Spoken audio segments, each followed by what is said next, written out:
Alrighty, just been told that we are live and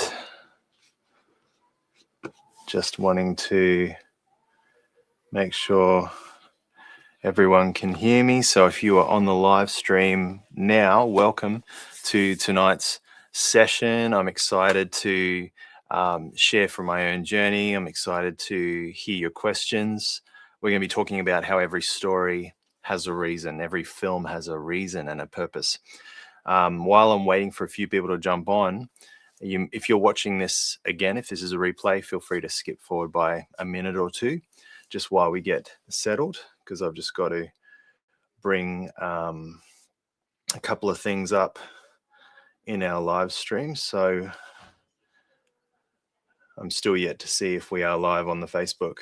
But if you can hear me, can you please give me a thumbs up in the comments so that I can see that that everything's working, that the visual's working, that the audio is working. And once I know we are good, we will get straight into it. So we're going to pop a couple of things up there. Yep, so it looks like we are okay. The audio is working. Great. Pop a couple of things up there. Great. All right. Great. So I'll turn that off now because I don't need to hear myself. But welcome, everybody. It's great to have you here. If you don't know me, I am Elliot Bonza. I'm a family man. I am a filmmaker. I'm a screen acting teacher, a filmmaking teacher. And I'm so excited to talk about over the next few nights, tonight, tomorrow night, and Tuesday night, which is the last 3 days of our Australian Cultural Fund campaign to fundraise for making two-scene short film that's based on our feature film screenplay, which is obviously what I'll be referring to as I'm walking through what does it take to get an independent feature film made. So many people, there's so many different ways to do this. There's so many different methods people use. If I'm going to summarize it and oversimplify it, I'll come down to this one point of it being about relationships. Relationships is absolutely key. And that will be unpacked a little bit more with clarity as we go through the night. And obviously I am speaking to you guys from my process. I'm not speaking as someone who has made it and I'm on the top of the mountain, baby. No, I am still climbing the mountain myself, but there are some significant steps I've learned along the way that I want to share with you guys, because everyone has a story to tell and you have a story. Some of you have a story tonight as you tune in. That has been sitting with you for 3 months or 6 months or 9 months or a year or 3 years or 5 years. And some of you don't know what to do with it.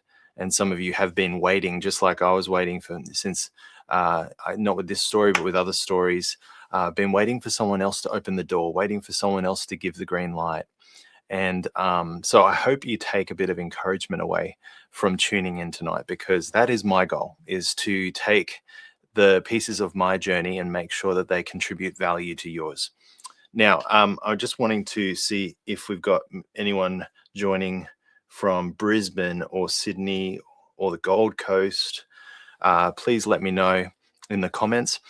I'm actually not able to see the comments. So if you are joining right now, I can't see if you've joined. So we're going to hopefully get that bug fixed as we go. But I'm going to keep going because some people are going to be watching this on replay. But before I do, what cup of tea or coffee are you drinking tonight? Tonight I've got the dandelion with cream and monk fruit. And to make sure my voice doesn't break up during the live, I've got a little bit of Regal's Zesty Lemon, one of my favorite keto-friendly soft drinks, and that'll keep me from drying up during this time. So the goal for tonight is to give you guys some practical tips, and I'm sure I'm going to have some professionals who are far beyond me in the journey tuning in at some point, and that's amazing. But the goal tonight is to give you value. And with my journey into filmmaking, I've always wanted to make movies, but really since 2020 is when I've started really focusing on cutting my teeth and developing my craft. And we're going to go through some of those steps because they are important to go through, because sometimes artists don't feel seen in some of those parts of their life that are very hidden from the public. And a lot of our growth does often happen in secret. But tonight is about emphasizing that and showcasing how valuable that journey is. And let's jump in. Every story starts with an idea, and those ideas can come from any places. I would say that ideas are never, there's no one who lacks ideas. There's ideas that flow like the river that flows down, you know, through the city. There's a stream of ideas that we never run short on. It's what we do with the ideas that then determines what happens from there. And if an idea is then taken from its idea form, its seed form, and germinated in development, then you're starting to work with something that is going to grow over time. And for filmmakers, the right story is really important. I remember that I started working on a couple of stories in script form in 2020. I've written about 5 different projects over that time that I wanted to, or I envisioned to see them getting made into TV shows and feature films. And one of the most important things for me were the development process. I didn't understand it. I didn't understand what development was. I saw on IMDb that there was a feature film in development or a TV show in development. I'm like, what does that mean? It's a very hidden process. It's kind of like the seed that's in the ground that's getting germinated and getting watered and things like that. And I'm going to kind of unpack what that's looked like for me with regards to specifically Bella's Room. And before I go forward, I just want to let you know that we have a goal tonight. As you know, I've been on a fundraising journey this June to be end of financial year goal to raise a certain amount so that we can shoot 2 scenes from the finished feature film script, Bella's Room. And what we're finding as we're planning the shoot already, we've got production designer on board, we've got producers based in Sydney on board. We're having conversations with distribution. We're already talking about how is this going to pan out. And one of the things that has come to light in a very clear way is the 2 scenes we selected from the finished film are actually going to stand on their own as a short film very well. So a 10-minute short film. These 2 scenes are very pivotal in the overall story, but they can also stand on their own for a festival ready kind of short film. So I've actually put in the comments of this stream a link, and our goal is to get 25 people to give $25 to help us raise our goal amount. And then we got 3 days left. And so if you are able to give that amount or more, that would mean the world. And yeah, let's see how we go with hitting that goal. But let's jump back to my story about Bella's Room. Every story has a reason and a purpose to it. Some people said, Elliot, where did Bella's Room come from? What was the seed of the idea? Because that idea came at a point where I was in a low valley at that time. It was early 2024. And I was meeting up as I normally would every quarter with a dear friend and mentor who's also my accountant. And we were sitting in a cafe and we were exchanging our stories of where we were at, the season of life we're in. And at that point, my business had started declining. My clients were not needing as much media produced as they had prior. I was looking like I'm going to have to shut up doors. Like, I'm a part-time teacher as well, but my media company has been the goal to flourish that and get that to the point where I can bring more team on and we can start developing more narrative content. But it was really going down. It was declining. And so I was like with any of my closest friends, I was being vulnerable. I was being raw. I was opening up the mechanics of what I was feeling and what I was going through. And at that time, he was going through a similar season. And so I was sharing with him about how I was navigating that. And we're both men of faith, and we decided to spend a bit of time going over to my office and discussing it more after the cafe. And if you can hear some noise and joyful laughter, I think my wife just beat my son at a card game. So you'll hear that. At this point in my journey, I am setting up my office in my garage. So this is my office right now. And so, yeah, family life keeps going, and that's wonderful. I wouldn't have it any other way. But yes, we actually prayed for each other, and we just prayed for strength and courage. And in that time of prayer, I remember getting this story playing out in my head. I'm a very visual person, and so Bella's room as a story just started unveiling to me about this person looking for belonging, this childhood seeking to be restored, this array of barriers and hurdles that they had to get over in order to find home. And so I said to my friend after we'd had our catch-up time, I said, I'm going to write a script. And that wasn't unusual. Like, it wasn't like unusual for Elliot to go away and write a script. But this time I did, and it was one of those scripts that I didn't just write and put on the shelf. It was a script I returned to, and it was then a script I went, hey, I need to write another draft. This is a short film format. It needs to be more. It needs to be like more of a 30-minute format. So I just kept expanding it, draft after draft. And then I started interviewing friends of mine who had worked in foster care, because I realized there was a psychological component to my main character that needed to be deepened with accuracy. And one of the questions I asked was, hey, how many movies about foster care are out there that have accurately portrayed each person who's involved in the foster care process? Like, and basically the answer was, yeah, there's a few out there, but they're a bit rare because a lot of it gets sensationalized or romanticized. I thought, okay, so I need to move away from what was ideally a romanticized or fantasy kind of story of a young girl coming home to a family that will be a part of her healing and her wholeness. And thought, no, this needs to be gritty. And so wrote another draft. And then by that point, I'm thinking, I think I want to make this. I don't want to just write this script. I want to make this, and I want to direct it. And that was at the point where I was going, hang on, I don't know a director of photography, because if I'm going to do this well, I need a cinematographer who's really good at their craft. And I actually prayed. I said, God, I need you to bring a cinematographer across my path, because I don't know any. It was like literally 3 or 4 days later, I rocked up at church, and a friend of mine came up to me and said, hey, El, you need to meet this guy, Benjamin. He's creative like you. And I thought, okay, let's go meet. And we got chatting, and I said to him, so what do you do? What's your creative art form that you work on? He says, oh, I'm a director of photography. And it just took a moment just to go, okay, this is great. And we started just talking. And I think on that day I said, hey, can you come upstairs? Because at that point I was using an office space at the church I was at to be my business office. I said, would you come up and have a look at the pitch deck and things like that? And he said, yeah, sure. And so we caught up again. And from there, it was kind of like a couple of coffees, discussions about what his aspirations are as a cinematographer. And I ended up just saying, hey, would you consider helping me do a proof for this film?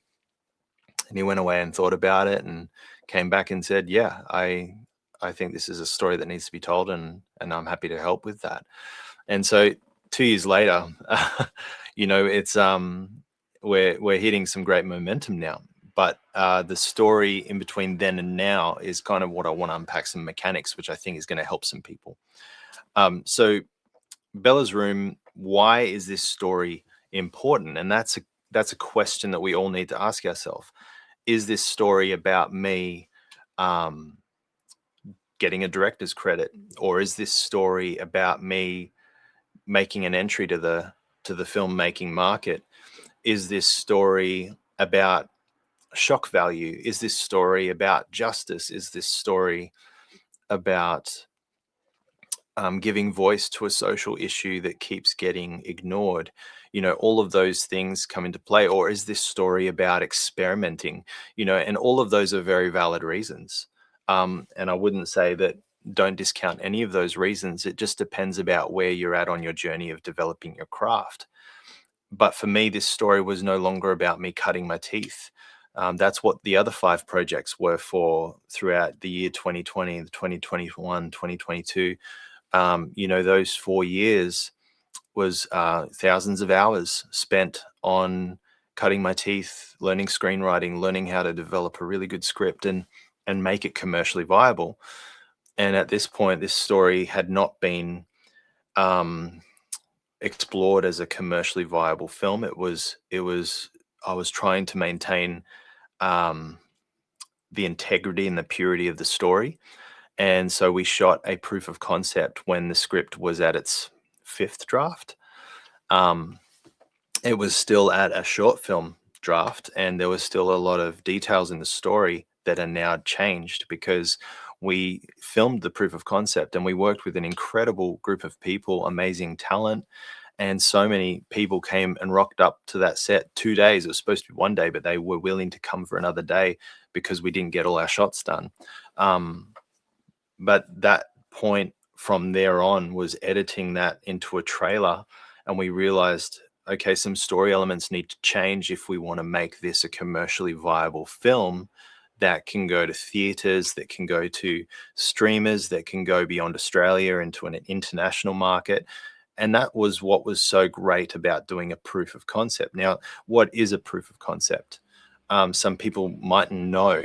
It can take on many forms. It can be you shoot enough footage of your characters, your story, your plot, your stakes, your situations, beginning, middle, and end, kind of to put together a trailer that gives people a macro perspective of what your story is about, who your main character is, what they want, what's the hindrance or obstacle to what they want, and what lengths are they willing to go to get what they want. And that story of fighting for what they want and ultimately resolving with some kind of end or resolving on a cliffhanger, which means the audience is left with intrigue and mystery, which will incentivize them to want to see the whole movie, that kind of thing. So there's that kind of proof of concept, which was where I was heading with what we shot in 2024 and what we released in 2025.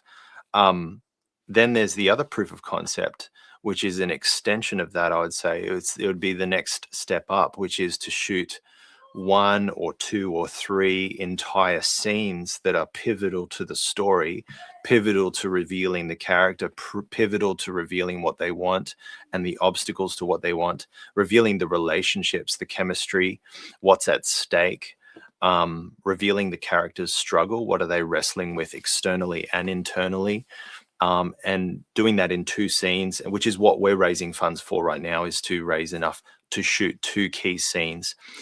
Because when you shoot 2 entire scenes, you're demonstrating the scalability of your film. And what I mean by that is when a financier or a producer sits down to look at your scenes, they will see what's the cinematic look, what's the casting like, what's the energy that you've filled the frame with, what's the sound design like, what's the music, what's the color grading feel like, how immersive is the story in those 1 scene or 2 scene edits, and what's the editing like, and so they're kind of measuring where your craft is sitting in the world stage of cinema. And then they're going, it still needs more work. I'll come in at a later time when you're more ready. Or they go, hey, there's something on this and I want to be a part of it. And they come in and bring something to the table for you to consider. And reaching that stage is really exciting, but it is a very involved journey to that point. And some people are at that point, and that's wonderful.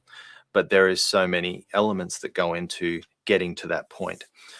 So why Bella's Room? For me, I know it's an important story to be told because it came out of a moment of low for me that reflected a need for homecoming. Homecoming is a big word for this film. And I think the audience are all in their own season of finding a sense of homecoming. And that is one reason why. The other reason is obviously practical. We're setting this film in 1997, so it's a period piece that resonates with people of my age group. and older, because it's a very nostalgic period now. Early 2000s, it was all 70s and 80s movies.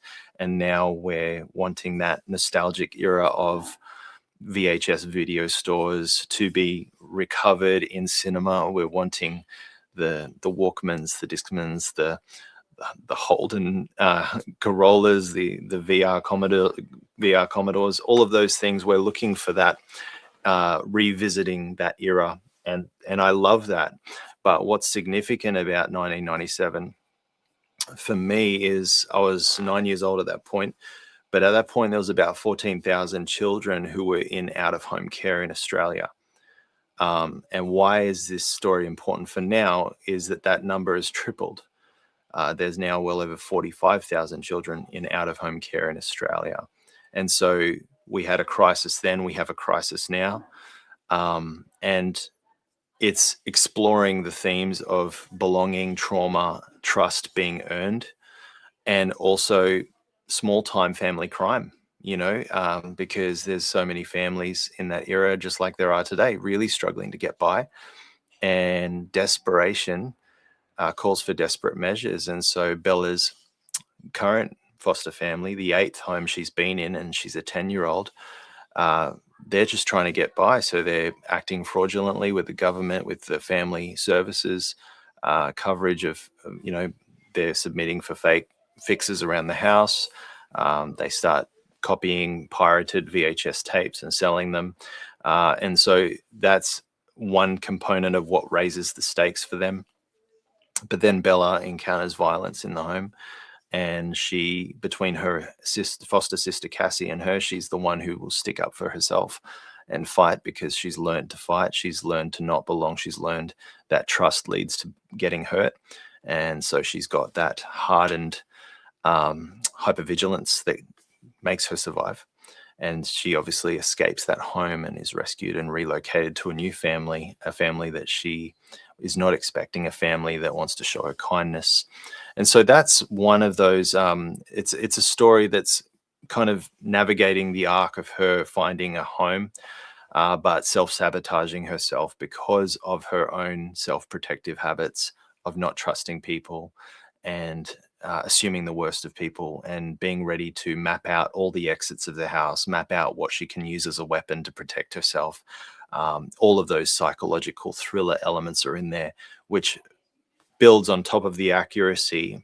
Psychologically, it builds on top of that an entertaining layer that keeps the audience caring and keeps the audience on edge for what's going to happen next. So it creates that unpredictable mood of the film, but ultimately told with a redemptive purpose in mind. And so that's my heart for storytelling, is gritty, thrilling, life-giving stories of redemption, because redemption isn't cheap. It comes at a cost.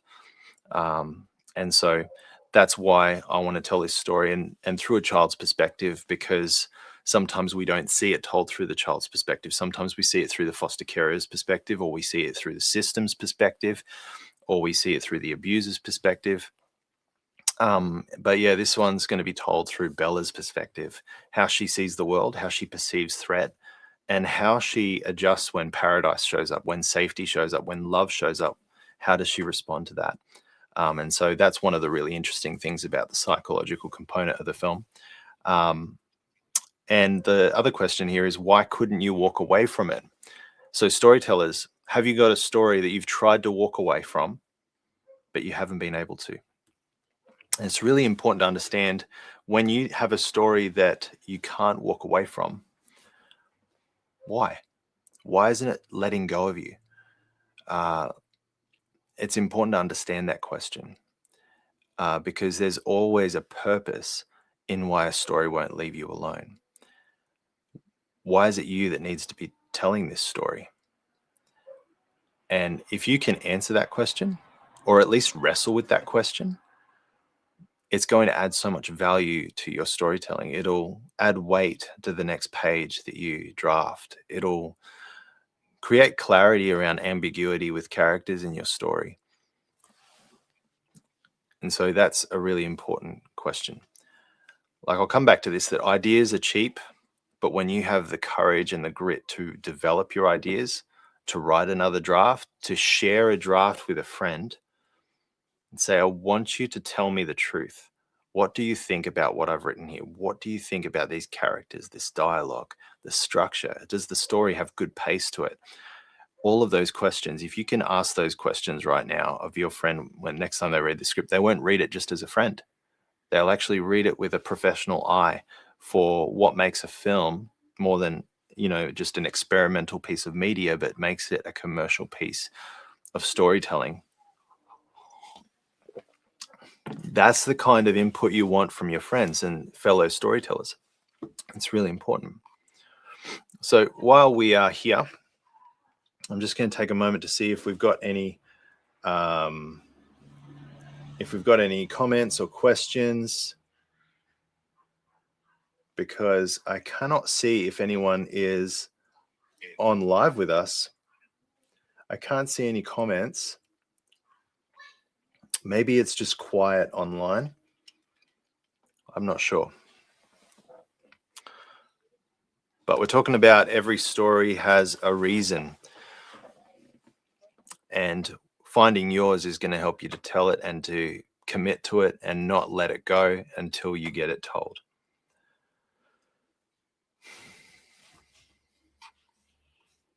So if 25 people jump on board tonight and give 25 to the link in the comments, it makes us get closer to our goal to shoot our dual scene short film adapted from Bella's room. All right, let's push forward. So the first practical step for you as a storyteller is obviously to write your idea down. That's a no-brainer. The next is to identify the weaknesses. And if you can get someone to read it and then come back to you and say, I don't understand the story, or I don't understand this character's motive. What do they want? What's the obstacles? I don't get it. That's what you want to hear. You want to hear people being honest. Because if they're honest with you, it makes you get better as a storyteller. Getting that feedback is really important. And I've got a story related to that. I was working on a pilot for a TV series in 2021, and it was kind of the project I spent the most time on when I was cutting my teeth as a writer. I just wanted to get better and better and better. And at that point, I couldn't just chuck my script into green light coverage. I couldn't just chuck my script into ChatGPT Pro and say, analyze this, give me a full report, give me ratings on how strong the dialogue is, how strong the plot line is, how strong the pacing is. We didn't have that then, or I didn't know how to use that then. And so that analysis tool wasn't on tap for me. And so I had been running a podcast at that time and had interviewed a producer from Hollywood, from LA, who does consulting for some Hollywood studios. And he connected me with a writer that works with him, who she does consulting for Stage 32, which is a big screenwriters group in LA, but it's global. And it's a really great community. If you're not on Stage 32 as a screenwriter, you should be. It's got so many resources and opportunities to connect and get people to read your work and give you feedback, and it's very affordable as well. Anyway, I connected with her and I asked if she would give me script coverage. Script coverage is when the writer will read your script and write a bunch of notes and feedback and give you that feedback and then give you suggestions as to how to more than improve your story.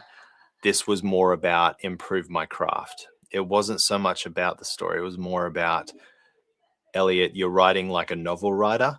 You're writing with a lot of metaphor. That doesn't work with screenplays. You've got to write very literal. You got to think about, this is what the camera sees when, and this is what the character will do with their face. This is, everything's very particular, specific, and literal.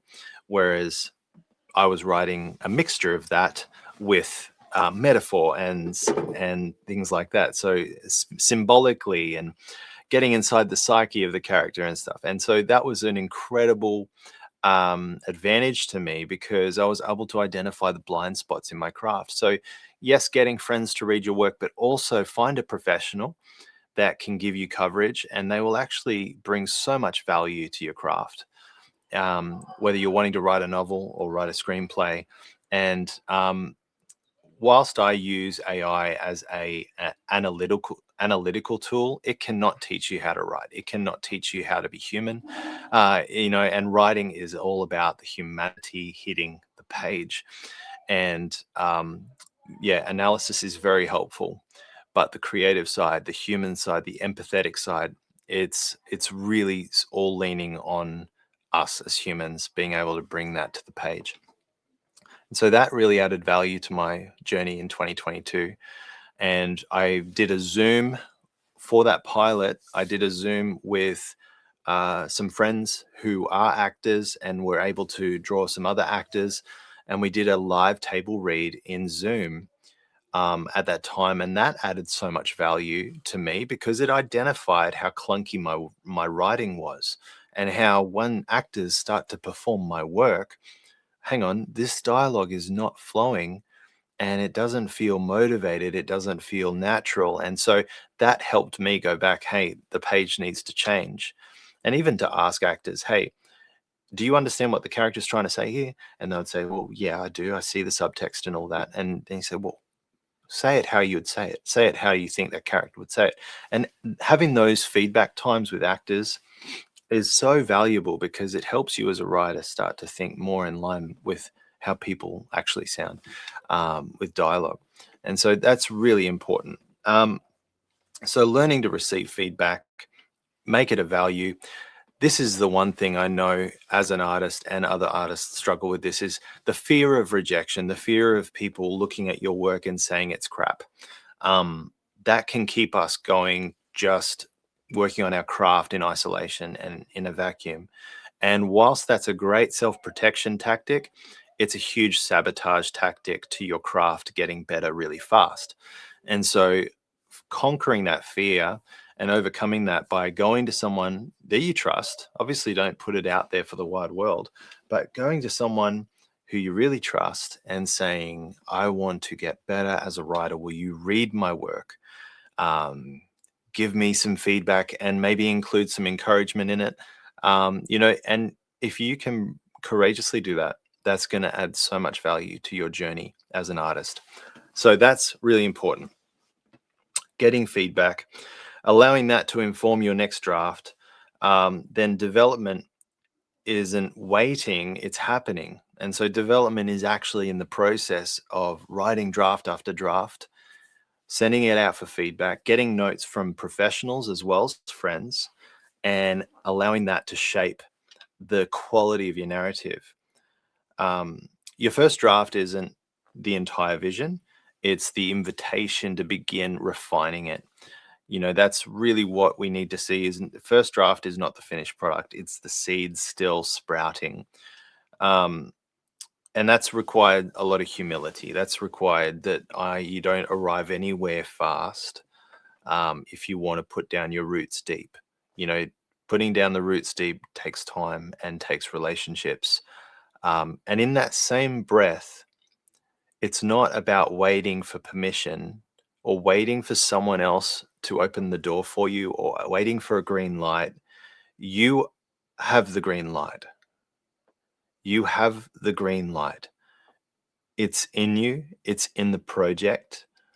For me, because Bella's Room came from this deeply spiritual place of where I felt tangibly met by God at a very low moment. I know that some of you may not have faith. That's okay, but I've just got to be honest about what it was for me. I felt the safety of what had felt like a storm, and going into a very low place as an artist and feeling like my creative gift was not valued, that I wasn't needed anymore. There's a lot of people who feel like that right now. I felt literally like I was buried in the ground. I couldn't go any lower. And I felt like I was met by the providence and the grace of God. And in that moment, that story unfolded in my head. And that's where the seed came about. And that's where I realized that my green light happened then. And because that green light happened then, I'm not waiting or looking for someone more superior than me to come along.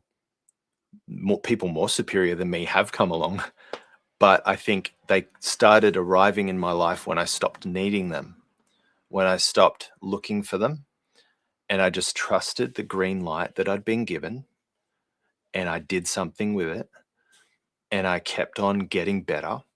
I kept on seeking feedback. I kept on refining the craft. I kept on improving the story. I kept on doing the work. And that was incredibly rewarding to be able to realize the green light's already there.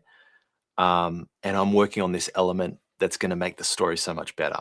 And being able to just push into that development mindset and value the relationships that come as a result of that. And now I'm so pleased that I've got two amazing producers that I'm working with, Sydney-based, who get the story, who get where I'm at on the journey, and are able to speak into my process and add value to who I'm becoming. Because here's the thing, creatives and storytellers, your story, it's not about your story getting made and getting produced. This is so much more about who you are becoming.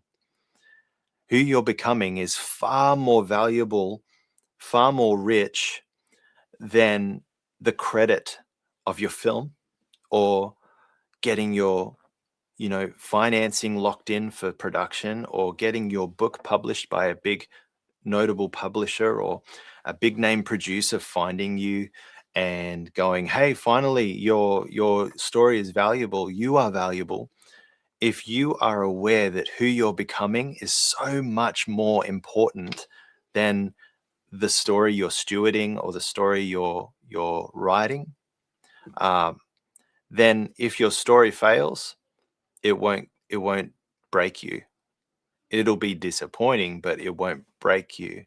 So make it more about who you're becoming. What is this story, and working on this story helping to forge in you and in your character, in your mind, in your mental resilience, in your fortitude of soul? Because that is the priority. The storyteller's well-being and health and fortitude of soul is so much more important than the popularity of the story. In fact, way too many times we've seen the popular story crush the storyteller who hasn't had that fortitude to be able to handle both success and failure. So yeah, I know there's a big dump there that I've just unleashed, but that is really where I am at right now. The priority is who I am becoming more than getting this story made. It's a wonderful journey, and I think in that process you realize that you fall in love with the process more than you fall in love with how people celebrate your story. You're really loving the process of what you're learning, the people you're getting to connect with, the value you're able to add to other people's lives, the value they're adding to you. And that's really how the creative collaboration should work. So I'm going to take a quick sip of my dandelion tea. I'm going to pop up here.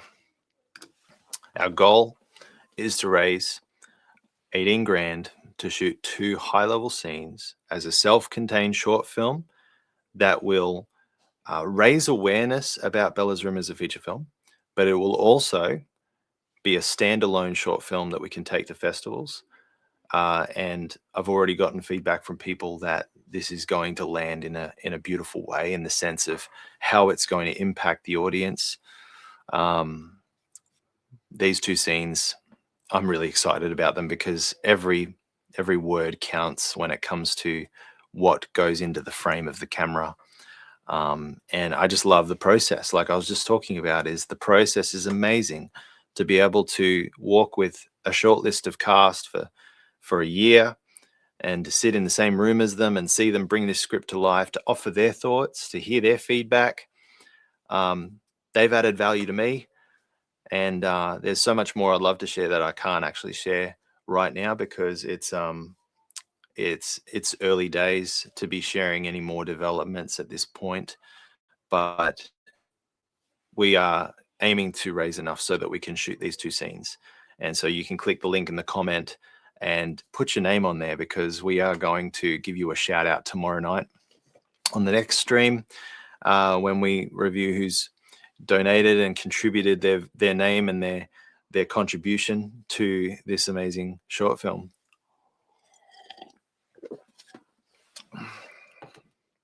There's a whole generation of kids that we want to protect their innocence. We want to tell their story. There's many children that haven't had their story told accurately, and we're committed to bringing a dimension of that to life, to the screen, in a way that creates awareness and empathy in the audience, at the same time as bringing an impactful, heartfelt story to life. Okay, so what's next? So the development process is, it should be a joy. Unfortunately, there's a lot of administration, but it really is a case-by-case scenario. So for me, what happened with Bella's Room is I worked with my DP closely. In 2024, we did some casting. We put a casting call out for the short film. It was going to be unpaid. It was all voluntary basis. And we had like 100 audition tapes come through in a very short amount of time. And it was really, really amazing. It was an incredible experience to be able to interact with these actors who had read the script that we sent out to agents and to Star Now, and see them bring these characters to life. And as I watch audition tapes, I'd often see the actor's performance, and I'd go back to my notes and go, oh, I think we can say that differently. And this is the beautiful thing, is a writer, director, you're able to immediately go to the script to elevate the quality of something if you feel like the actor has brought a unique element to improve the script overall. Not because they say their opinion, but because their performance is real and unique and highlights something that you can improve. And so that was really amazing. And then we would obviously announce who got the roles and things like that. And that's always a really fun component, because then you get to actually meet the people that you're going to be working with. And we booked property with very, very kind people, allowed us to use their property for free to shoot out there in Guanaba, which is the hinterland of the Gold Coast, beautiful area. And I scheduled way too many scenes. And so here's a real heads up. When you're a writer director, it's very easy to get ambitious with your schedule and say, we can shoot 6 scenes in a day, no worries. Yeah, probably very unrealistic, to be honest. And now I'm swinging the other way, because the producer hat is on. And my DP, my friend Ben, will always say to me, Elliot, you got to take the producer hat off, because you got to keep dreaming big and dreaming big scale, it's a bit of a dance. And now that I've got some producers on board, they're able to really help go, let's bring it down to what we're going to achieve in one day, and let's measure our schedule to that. And so just that collaborative process, again, is very administrative, but it's also creative, because you're realizing, how do you take your enormous vision and make it achievable in the time frame that you have to film it. And sometimes people just say, oh, can't you fix that up in post-production? And, oh, can't you just edit something in? No, you can't, unless you want to add a budget of 70,000 for VFX or something. You've got to have everything planned in the pre-production phase.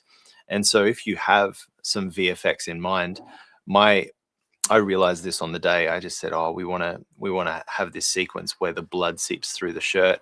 And I'm like, I didn't organize anyone to do practical effects on the day. And so that shot didn't work. And so I failed with that shot because I didn't adequately plan it. And so therefore I'm going back to the drawing board going, when I want to do specific shots like that, let's put in the planning so that we understand the complexities of what's going to be involved and that we can execute it. And that's the producer's job, is to come in and say, this needs to be accurately planned. And obviously your DP is a big part of that process. And so those kind of things, it takes a few meetings to really get solid on what you want to make happen on a specific shoot day or a collection of shoot days.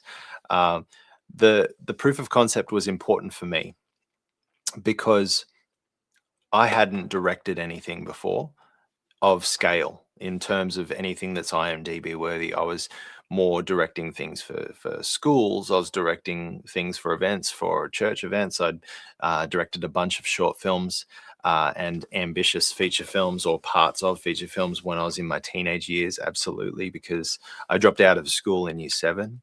And one of the things I did as a homeschooler was I went out with my dad, and after I'd worked a job to pay off a video camera, we made movies. And that was a big part of my learning. If I could apply mathematics or English or history to filmmaking, then I would. It wasn't that dramatic, but yeah, that was the goal for me, was to make movies. And so this was going to be my first time back in 2024 on the 5th draft of Bella's Room. This is going to be my first time leading a team, a cast and a crew on a schedule, professionals, in shooting what was my vision. And there were so many valuable learning lessons I took from that. Number one, I planned to shoot way too much. I think I had 15 pages, 6 scenes. And that is not a realistic amount to shoot in one day. That was the original. We had to come back for a second day to get the essential bare bones of everything else. That took a long time to work out, but we got there in the end and we were able to produce a proof of concept trailer. And the other big part to that was asking a friend by the name of Nathan Fawcett if he would produce the music for that trailer. And so this amazing team of professionals gathered around my vision and helped it come to life. I could not have done it without a team of people. And so that's where relationships is really important. Whilst your green light is in you and it's in your project, the hard work is developing relationships with people and hopefully doing it in a way where they don't feel used when you need to ask them to volunteer. And that's a big one, is if you don't have a budget, it's so important to be really clear on the communication, because I've seen this happen before, and I've done it with other things in the past where I wasn't upfront with people about, this is a non-paid job. This is we don't have a budget. So this is, come and do it for the love of it or don't be involved, And yeah, I was upfront with everyone for that shoot, and I'm glad I was, because yeah, it would have, it really leaves a bad taste in creatives' mouths if writers or directors do not be upfront about, this is an unpaid project. So in anything you do, be very clear upfront, even though talking about money is uncomfortable sometimes. Just be upfront and say, look, there is no budget for this. So you are welcome to be a part of it, especially if they're an actor that have auditioned and you've chosen them. They should know in the audition process, they should know in the casting call, unpaid. But if they resonate with the story and they want to have that as part of their experience and they want to have that in their portfolio, if that's going to add value to their acting career, then just make it very clear that you will get a copy of this once it's edited, but there is no monetary remuneration. And so it's just important to be very upfront. And so I needed to prove my directing ability. I needed to prove that what I'd written could be put on frame. I needed to prove that I could coordinate and encourage actors and crew and execute a vision with a team, being able to take my direction. And so that was a very important process for me in 2024. And so from there on, it was me and my DP Ben working on the edit, and I would say with all confidence, he's been my lead editor. He's amazing at what he does, and I am grateful for the years that I've been able to work with him, because I know he's going to big places, and it's exciting to be on that journey with him. But being able to navigate the challenges with sturdy relationships behind you is hugely important, and being able to be honest and vulnerable, as scary as it is. These are things that might sound oversimplistic to you, but they are the bedrock. They are the foundation for carrying any project through from seed form to completion or to manifestation. And so that's a really important component.